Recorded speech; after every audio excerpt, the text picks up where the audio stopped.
এখন বন্ধুদের সঙ্গে আড্ডা দিতে যাবে? হ্যাঁ, কেন আপনার কোনো সমস্যা? আর সমস্যা থাকলেও আমার কিছু করার নেই। আপনার কথা আমার কিছু যায় আসবে না। আমি কারোর কথা শুনিও না, আমি নিজের মতো চলি। না গেলে হয় না? না, আমি বলেছি না আড্ডা দিব, আপনি বাসায় চলে যান। আর চলো না, আমিও তোমাদের বন্ধুদের সঙ্গে আড্ডা দিই। কোনো দরকার নেই, আপনি বাসায় যান।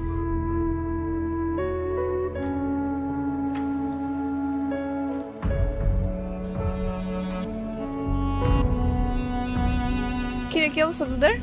এই তো ভালো। শেষমেশ সেই ছেলেকে বিয়ে করলি তাই না? কিন্তু শুধু শুধু রেস্টুরেন্ট অপমান করলি কেন?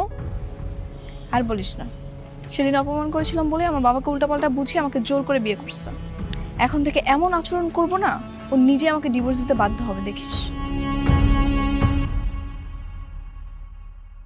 সিনথিয়া, এবার কিন্তু তুই বাড়াবাড়ি করছিস। নিহান ভাই মানুষটা অনেক ভালো, তার সাথে সংসার করতে তোর কিসের সমস্যা? ওর ভালো লাগে না